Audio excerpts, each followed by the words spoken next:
يا إنه رفض أن تحجب زوجتك من بنت أحمد توفيق الذي وكلني وليها بتزوجها بمهر 1 دينار من الذهب حالا.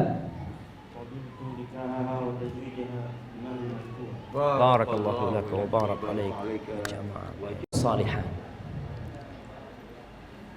Segala puji bagi Allah Jalla Jalaluh yang karena nikmatnya kebaikan-kebaikan jadi sempurna, yang karena rahmatnya niat-niat baik hamba dapat terlaksana. Bagaimana niatan Rafif untuk menikahi Amani yang entah proses perkenalan dia dengan Amani hanya Allah yang tahu. Tapi 50.000 tahun sebelum penciptaan langit dan bumi, Allah telah mencatat Rafif akan menikah dengan siapa. Maka hendaklah kita bersyukur atas segala kebaikan yang Allah berikan. Tapi tatkala ada musibah yang menimpa kita, jangan suka mencari kambing hitam. Allah mengatakan, ma asabaka min hasanatin faminallah wa ma asabaka min sayyi'atin famin nafsi. Kebaikan yang menimpamu itu dari Allah, dan yang buruk itu dari dirimu sendiri. Allahumma salli wa sallim wa zid wa barik wa an'im ala sayyidina wa maulana Muhammadin wa ala alihi wa ashabihi wa man tabi'ahum bi ihsanin ila yaumiddin. Ya Allah, semoga salawat, salam, berkah dan nikmat senantiasa Engkau curahkan untuk hamba kekasih-Mu, untuk baginda Nabi kita Muhammad alaihi salatu wassalam, manusia terindah yang pernah menginjakkan kakinya di muka bumi ini. Yang kita semua yang hadir di sini insyaallah mengaku sebagai pengikut Rasulullah sallallahu alaihi wasallam. Tapi apakah akuan itu diterima? Kelak akan ada hari ditampakkan segala sesuatu yang berada dalam hati kita. Semoga salawat itu bersambung untuk keluarga beliau, untuk istri-istri beliau, untuk putra-putri beliau, dan untuk seluruh sahabat Nabi. Semoga Allah meridhai kita bersama mereka. Amma ba'd, hadirin hadirat rahimakumullah, khususnya saudaraku Rafif Bafadhan, yang ana bingung mau ngasih tahu Rafif ini apa. Berapa tahun Rafif belajar sama ana? Hah? 4 tahun gitu kan. Kan sudah cukup yang ana ajarkan sama dia. Tinggal bagaimana sekarang menjalankan apa yang kita pelajari. Dan calon istri Rafif juga seorang ustazah yang ngajar di SMP Imam Syafi'i. Semoga dua orang ini hidup berbahagia. Tapi ketahuilah Rafif, bahwasanya menjadi seorang ustadz itu perlu perjuangan. Yang terkadang kesibukanmu berdakwah, kesibukanmu mengajarkan ilmu kepada umat membuatmu lupa dengan kewajibanmu kepada istrimu. Ilmu saja tidak cukup.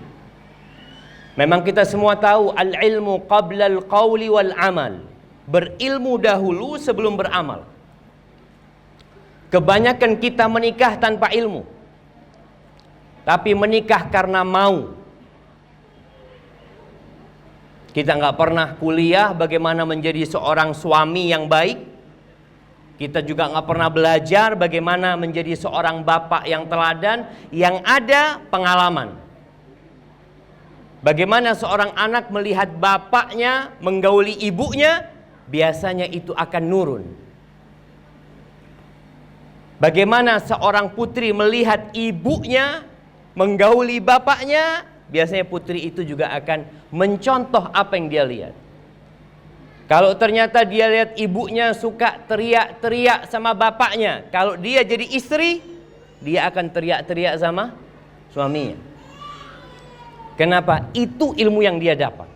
Padahal nggak benar yang seperti itu. Tapi alhamdulillah Rafif belajar. Rafif tahu dengan hadis Rasul sallallahu alaihi wasallam, khairukum khairukum li ahli.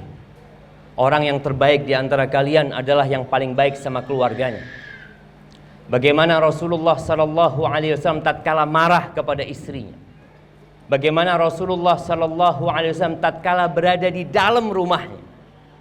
Subhanallah jemaah. Ada orang-orang besar yang mungkin dibesarkan oleh media, yang kita hanya tahu dia di luar saja. Tapi baginda Nabi kita Muhammad alaihi salatu wassalam, bagaimana posisi beliau tidur kita tahu. Bagaimana cara beliau masuk ke toilet kita tahu. Bagaimana cara Rasulullah sallallahu alaihi wasallam menggauli istrinya, semua dibongkar. Mungkin kita kalau dibongkar rumah tangga kita, kita malu. Kalau ada orang yang tahu dengan diri kita di rumah kita, kita malu. Tapi Rasulullah sallallahu alaihi wasallam semua dibongkar. Sampai ada orang yang ingin tahu gimana sih Rasul sallallahu alaihi wasallam kalau di rumah, datang kepada istri Nabi Aisyah radhiyallahu taala anha. Waqad tufiya Rasulullah sallallahu alaihi wasallam. Nabi udah meninggal. Sallallahu alaihi wasallam. Istri kadang-kala kalau ditanya tentang suaminya, karena suaminya masih hidup, dia nggak enak. Dia mengatakan, iya suamiku baik, ini itu, karena rejalnya masih hidup. Rejalnya mati, baru dia bongkar semua. Tapi bagaimana Aisyah menceritakan tentang Nabi alaihi salatu wassalam, dia mengatakan kana khuluquhul Quran au kana khuluqahul Quran. Engkau mau tahu Nabi SAW, bagaimana karakter beliau, bagaimana sikap beliau, baca tuh Quran. Seakan-akan beliau adalah Al-Quran yang berjalan di muka bumi ini sallallahu alaihi wasallam. Terus Aisyah menceritakan Nabi ngapain kalau di rumah. Kita ini jamaah kadangkala, Masya Allah, ya hanu,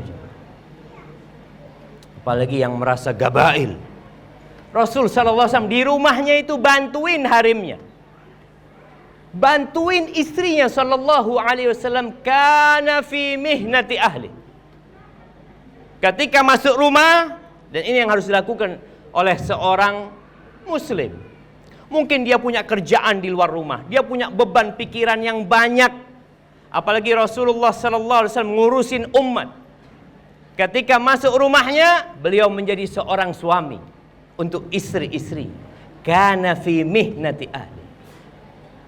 Ya, beliau membantu urusan istrinya. Yahlibu syatahu. Beliau mau minum susu, diperah sendiri kambingnya. Bukan sok jadi bos sallallahu alaihi wasallam. Sandalnya rusak, dijahit sendiri sama Nabi alaihi salatu wassalam. Timbanya, tempat airnya rusak, beliau bisa panggil para sahabat. Beliau bisa panggil tukang alaihi salatu wassalam. Tapi beliau ingin berkhidmat kepada istrinya. Supaya tahu posisi suami ini juga, ana berkhidmat kepadamu sebagaimana engkau berkhidmat kepadaku. Allah Azza wa Jalla berfirman, walahunna mithlul ladzi alaihinna bil ma'ruf walirrijali alaihinna darajah. Itu Nabi alaihi salatu wasallam kalau di rumahnya. Wa idza hadaratis salah ka'annahu la ya'rifuna wa la na'rifu. Tapi tatkala datang hak Rabbul Alamin, maka istri-istrinya mengatakan Nabi itu seakan-akan gak kenal sama kita. Kalau sudah dikumandangkan azan, beliau tuh seakan-akan gak kenal sama kita, kita gak kenal sama beliau. Beliau menjadi manusia yang berbeda, yang tahu memposisikan dirinya di mana. Azan dikumandangkan, ini waktunya Rabbul Alamin. Maka engkau sebagai seorang ustadz ya Rafif, engkau kelak bakal ditanya, dan kita semua bakal ditanya tentang ilmu yang kita pelajarin. an ilmihi madza amila bihi. Apa yang kau gunakan dengan ilmumu itu? Ingat kesibukanmu dengan santri-santri, dengan mahasiswa, dengan siswa. Jangan sampai membuatmu lupa berkewajiban berkhidmat kepada istrimu. Bagaimana Rasulullah sallallahu alaihi wasallam ketika mengatakan wali nafsika 'alaika haqqa wali zaujika 'alaika haqqa. Ingat, istrimu punya hak dan dirimu punya hak. Ketika masuk rumah, berusahalah untuk memutus hubungan dengan dunia luar. Karena kita sekarang sering diganggu sama handphone. Kita sudah di rumah, ini waktunya buat istri, ini waktunya buat anak-anak, tapi masih ada yang telepon ini itu. Ya, tapi semoga Amani bisa memahami dirimu. Dan untuk Amani, hafizakillah, engkau juga seorang ustazah. Engkau belajar ilmu. Tinggal setelah engkau dinikahin oleh Rafif, engkau harus membuktikan bahwa ilmu yang engkau pelajari berdampak kepada karaktermu. Karena ana sedih tatkala dapat keluhan dari seorang ustadz yang istrinya juga ustadzah. Ustadz, istrinya ustadzah. Yang dia mengeluhkan, Ustadz, anak kira anak pesantren itu dia bisa berkhidmat kepada suami. Ternyata istri anak ini hanya pandai mengajar. Dan dia lupa bagaimana berkhidmat kepada suami. Maka Amani, engkau hafal insyaallah dengan hadis Rasul sallallahu alaihi wasallam. Ketika Nabi mengatakan idza shallatil mar'atu khamsaha wa shamat syahraha wa ata'at zawjaha wa hafizat farjaha qila laha udkhulil jannah min ayyi abwabil jannati syi'ti. Apabila seorang wanita salat yang 5 waktu, ini haknya Allah dia jalankan. Dia puasa di bulan Ramadan, itu hak Tuhannya dia jalankan. Wa ata'at zaujaha, dia taat patuh sama suami dan menjaga kehormatan dirinya, akan dikatakan kepada dia udkhulil jannah, silahkan masuk surga dari pintu mana saja yang engkau mau. Tapi ternyata untuk meraih makom itu berat, jemaah. Bagaimana ketika Rasul sallallahu alaihi wasallam mengatakan kumtu ala babin nar, aku berdiri di pintu neraka. Fa idza aktsaru ahlihan nisa, ternyata kebanyakan penghuni neraka itu wanita. Mudahnya dia masuk surga, tapi mudah pula dia tergelincir ke neraka. Maka Amani, ketahuilah kalau engkau menginginkan surga, Rafif sebentar lagi akan menjadi surgamu atau nerakamu. Tatkala suamimu menginginkanmu dan engkau ada jadwal ngajar, gimana kira-kira? Maka katakan minta maaf, ada yang lebih penting. Kadang-kala mengatakan ini urusan umat, iya, juga ada umat di rumah yang menunggu namanya Rafif. Ini termasuk umatnya Amani juga. Tapi semoga Amani bisa menjalankan apa yang sudah dipelajari, apa yang sudah dikaji. Dan jangan sampai membuat suamimu kecewa. Dia berbaik sangka melamar dirimu karena ingin mendapatkan rumah tangga yang sakinah, yang mawaddah dan rahmah. Barakallahu lakuma wa baraka alaikuma wa jama'a bainakuma fi khair. Wa sallallahu ala nabiyyina Muhammadin wa ala alihi wa sahbihi wa sallam.